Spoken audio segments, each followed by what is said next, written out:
सपना है ना कविता है ना ये कोई कहानी, बीते दिनों की भूली बिसरी यादें पुरानी। ना सपना है ना कविता है ना ये कोई कहानी, बीते दिनों की भूली बिसरी यादें पुरानी। मेरी कहानी मेरी जुबानी, मेरी कहानी मेरी जुबानी।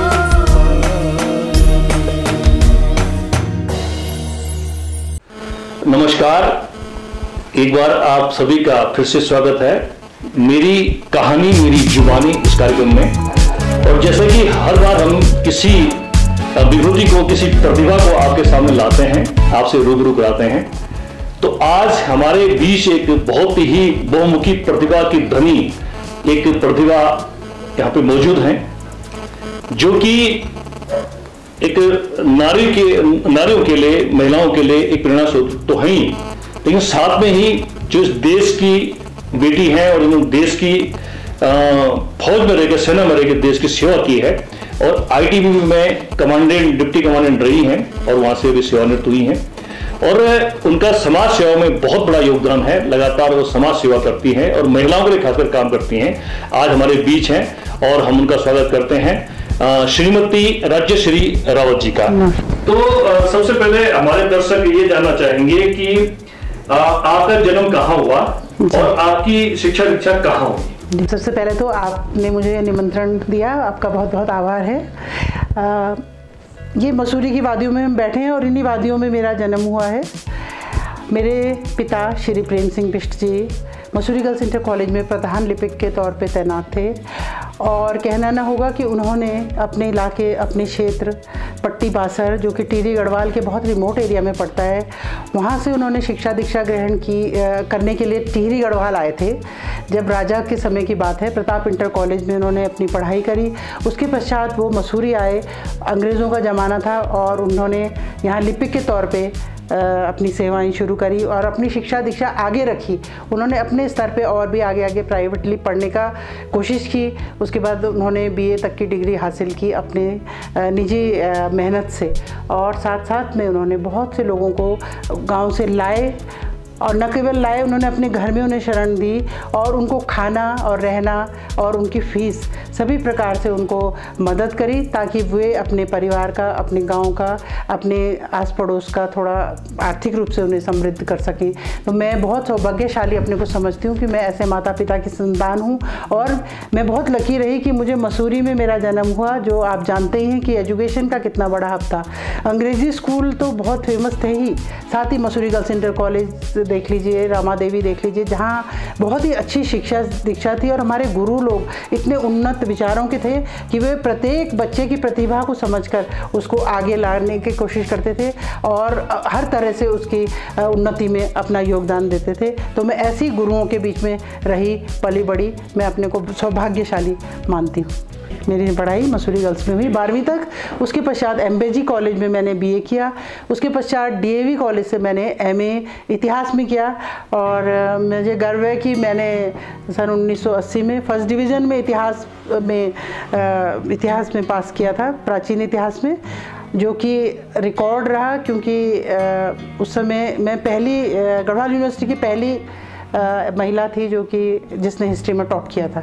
अच्छा, एक ही बताइए कि जब से आप पढ़ाई की बात कर रहे हैं, 80 की बात कर रहे हैं, उस जमाने में गढ़वाल की लड़कियां खासकर यहाँ तक कि उनको पढ़ाया तक भी नहीं जाता था स्कूलों में, तो फौज में भर्ती होना तो बहुत बड़ी बात थी। आईटीबीपी जैसे क्षेत्र में भर्ती होना बहुत बड़ी बात थी। आपका इंटरेस्ट आईटीबीपी में भर्ती होने का कैसे आया और वहाँ कैसे पहुंचे आप? जी, एक बात मैं थोड़ा बताना भूल गई कि मेरे पिताजी जो थे, जैसे मैंने आपको बताया, वो बहुत ही शिक्षा दीक्षा में न केवल अपने बच्चों को और बच्चों को बहुत प्रेरणा देते रहते थे। तो उन्होंने मुझे पीएचडी करने के लिए प्रोत्साहित किया था इतिहास में। आपने प्रश्न किया कि आईटीबीपी में कैसे आए। देखिए, हम लोग ने मसूरी गर्ल्स इंटर कॉलेज में शिक्षा प्राप्त की, तो छठी से लेकर हम 12वीं तक एनसीसी से जुड़े थे। तो एक एनसीसी में अच्छे कैडेट होने का था, एक वर्दी पहनने का जज्बा, हमें वहीं से एक प्रेरणा मिली। तो एक वर्दी पहनने का बड़ा शौक़ था। तो 12वीं के पश्चात मैंने बीए में जाके भी एनसीसी जारी रखी।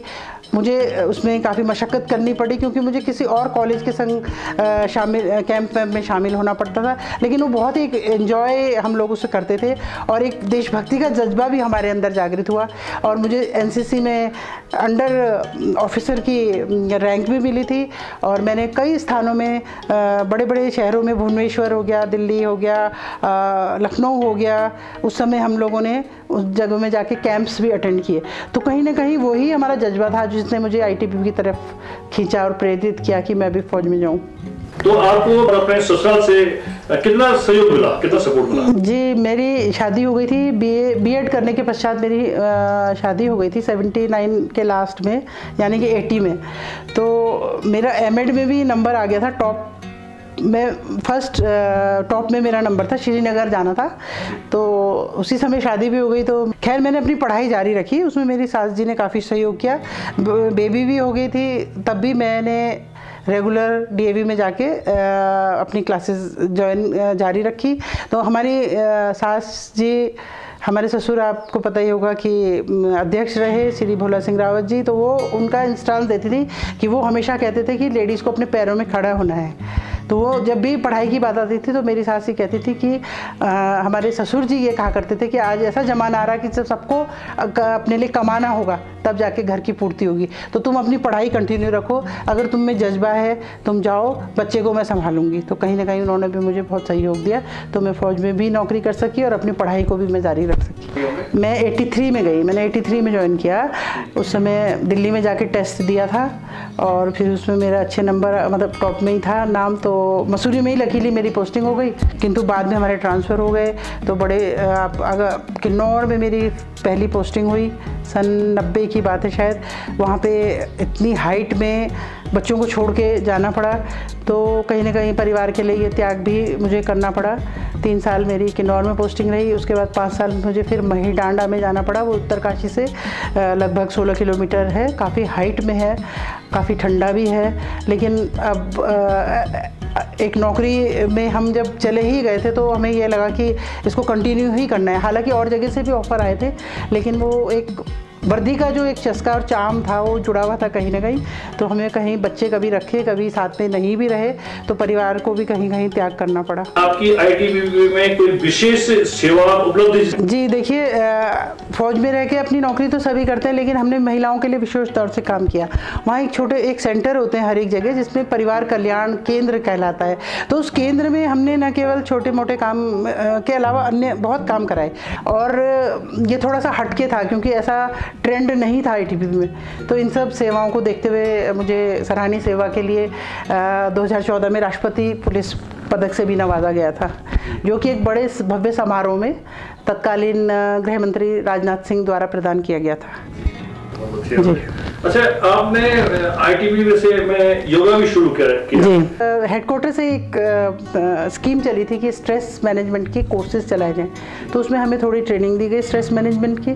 तो उसमें मैंने स्ट्रेस मैनेजमेंट में अपने स्तर में भी और पढ़ाई करके नए नए प्रोजेक्ट बना के उनकी क्लासेस ली, ऑफिसर लेवल की भी क्लासेस ली, जवानों की भी क्लास ली, और दूर दूर बॉर्डर्स में जाके भी मैंने उनकी क्लासेस ली और उनको समझाया। मतलब उसमें तो काउंसलिंग बहुत ज़रूरी होती है ना, तो वो जी बॉर्डर में मैं गंगोत्री के पास है, कोपांग है, नीलांग है, फिर किन्नौर क्षेत्र में है, आप समझ लीजिए समदो है, काजा है, ताबो है, वो चांगो है जी।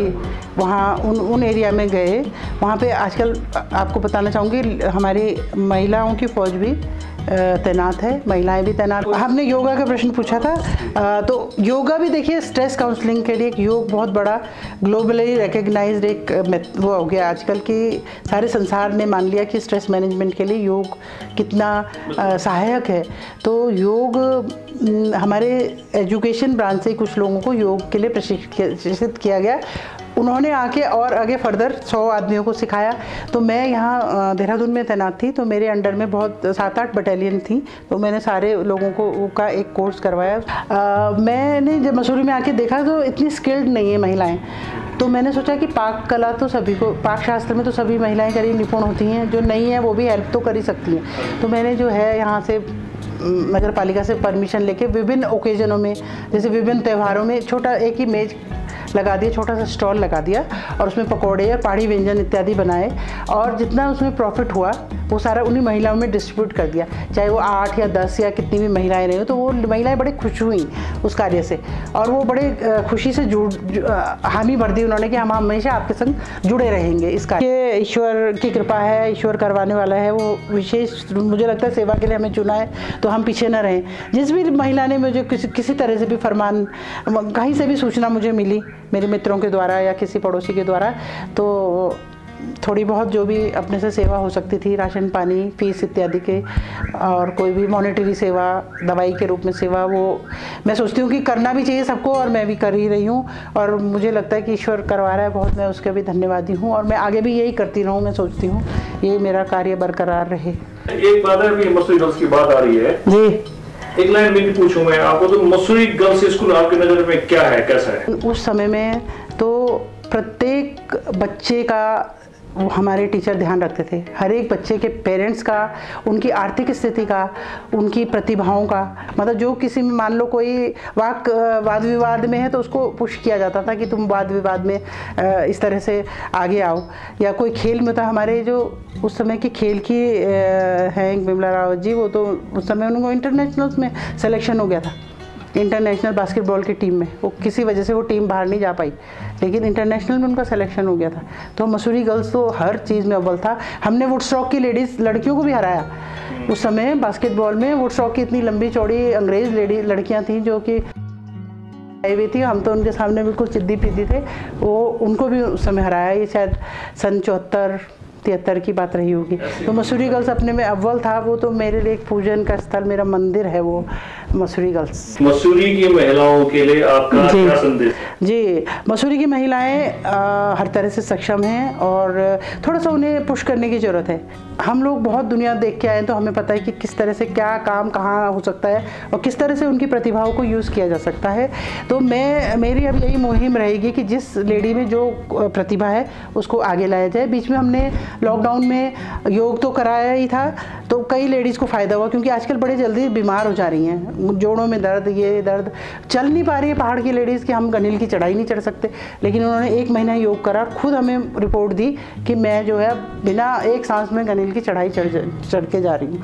फिर हमने लॉकडाउन में कहा काम बंद हो गया था, लेडीज़ बड़ी पैसों के कमी तो हो ही गई थी, आपको पता है, तो हमने ऊन लेके आए देहरादून से, और ऊन स्वेटर इत्यादि बनाने का कार्य भी करते रहे। बीच में लॉकडाउन में मैंने और मेरी बहू ने ये काम किया था। तो मसूरी की महिलाओं के लिए मैं यही संदेश दूंगी कि हिमालय सी हमारी रीढ़ ने झुकना नहीं सीखा, झुककर जो टूटते होंगे वो दूसरे होंगे। ठीक है। आपका जीवन बहुत ही, आपकी जीवन यात्रा जो है बहुत ही प्रेरणादायक और बहुत ही हौसला देने वाली है, किसी का मार्गदर्शन करने वाली है। और निसंदेह आपका इंटरव्यू आपके बारे में सुनकर के हमारी बहुत सारी महिलाएं, हमारी बहनें, हमारे बच्चे जो है सीखेंगे, और निसंदेह भी समाज से और देश के लिए काम करेंगे। आप हमारे इस कार्यक्रम में आए, आपका बहुत धन्यवाद, और ऐसे ही आपसे आगे भी प्रोग्राम मिलते रहेंगे। जी, आपका बहुत बहुत धन्यवाद, आभार, और सभी को मेरा बहुत बहुत अभिनंदन, नमस्कार, जय हिंद, जय भारत। मेरी